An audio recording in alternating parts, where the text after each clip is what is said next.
नमस्कार, बहुत बहुत स्वागत है आपका। बात करने जा रहे हैं LCA तेजस मार्क 1A की, जिसको लेकर के भारतीय जमीन पर सबसे बड़ा रक्षा सौदा आत्मनिर्भर भारत को लेकर हो चुका है। और इसके बाद ये बात साफ हो चुकी है कि कैसे अब HAL के थ्रू, यानी हिंदुस्तान एरोनॉटिक्स लिमिटेड के थ्रू भारत उस ओर बढ़ रहा है जहां पर हम कह सकते हैं कि दुनिया के कुछ आधुनिक विमान हमारी जमीन पर भी अब बनने की तरफ हम अग्रसर हैं उस तरफ। लेकिन जैसे ही हम LCA तेजस की बात करते हैं, लाइट कॉम्बैट एयरक्राफ्ट, जिसका सपना देखा गया था आज से 37 साल पहले 1983 में, इंदिरा गांधी दस्तखत करती हैं और इंदिरा गांधी के दस्तखत ये तय कर देते हैं कि अब भारत एक नए विमान की तरफ बढ़ेगा। और इसकी सबसे पहली फ्लाइट जो 2001-2002 के दौरान लेते हैं वो जॉर्ज फर्नांडिस थे, उस वक्त के रक्षा मंत्री।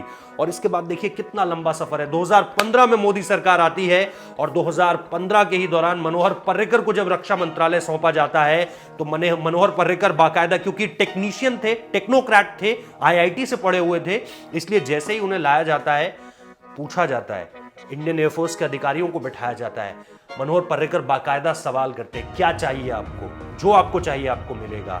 सबसे पहली डिमांड आती है लाइट कॉम्बैट एयरक्राफ्ट। हमारी स्क्वाड्रंस कम है सर, हमें स्क्वाड्रन दीजिए। अगर हम 2 फ्रंट वॉर किसी दो देशों के साथ लड़ते हैं तो तकरीबन 42 स्क्वाड्रन होनी चाहिए। हिंदुस्तान के पास इस समय स्क्वाड्रन कम है। ऐसे में LCA तेजस के 83 ऑर्डर्स, जिसमें से 10 ट्रेनी एयरक्राफ्ट रहेंगे और 73 एयरक्राफ्ट वो रहेंगे जो कि बाकायदा स्क्वाड्रंस डेवलप करेंगी। तो 73 एयरक्राफ्ट का मतलब हो गया 4 स्क्वाड्रंस आपके पास आएंगी। 18 दूनी 36 और 36 दूनी 72, यानी आपके पास फिर भी एक एक्स्ट्रा रहेगा। तो 18 फाइटर क्राफ्ट्स का एक स्क्वाड्रन होता है, जो कि मिनिमम रिक्वायरमेंट होती है।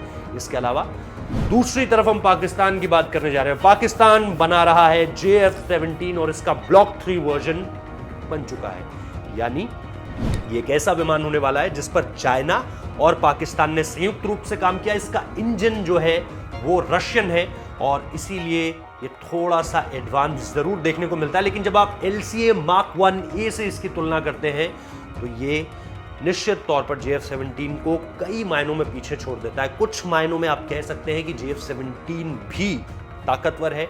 अगर आप इसे हिंदुस्तान और पाकिस्तान की तरह से मत देखिए, इसे देखिए कि टेक्नोलॉजी के क्षेत्र में JF-17 ब्लॉक 3 कहां खड़ा है और LCA तेजस मार्क 1A कहां खड़ा का है। निश्चित तौर पर पाकिस्तान इस मामले पर शुरुआत के लिहाज से हमसे आगे था। उसने काम जल्दी शुरू कर दिया था, उसने सारी चीज़ों को असेंबल करना जल्दी शुरू कर दिया था।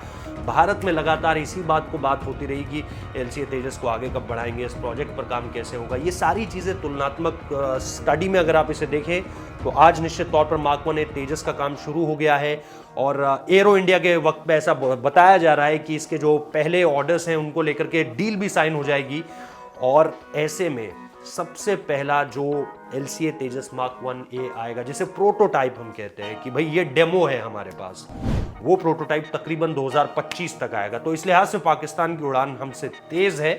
लेकिन जब हमारे पास मार्क 1A आएगा तो निश्चित तौर पर हम टेक्निकली साउंड होंगे एज कंपेयर टू पाकिस्तान के JF-17 से, जो कि ब्लॉक 3 का विमान है। और ऐसा मैं नहीं कह रहा हूं कि हम एडवांस होंगे। हमारे एयर चीफ राकेश कुमार सिंह भदौरिया ने इसका जिक्र किया है, RKS भदौरिया साहब ने। तो देखते हैं, ये बहुत दिलचस्प तुलना है और ये बहुत दिलचस्प तस्वीरें भी है जो दोनों देशों से अब सामने निकल कर आ रही हैं। खासतौर पर पाकिस्तान की बात ना करते हुए सिर्फ JF-17 को देखिए, ब्लॉक 3 विमान, और यहाँ LCA मार्क 1A जिसे हम अब तेजस LCA मार्क 1A के नाम से जानेंगे, जो कि HAL के थ्रू बनेगा। बहुत बहुत शुक्रिया इस वीडियो को देखने के लिए।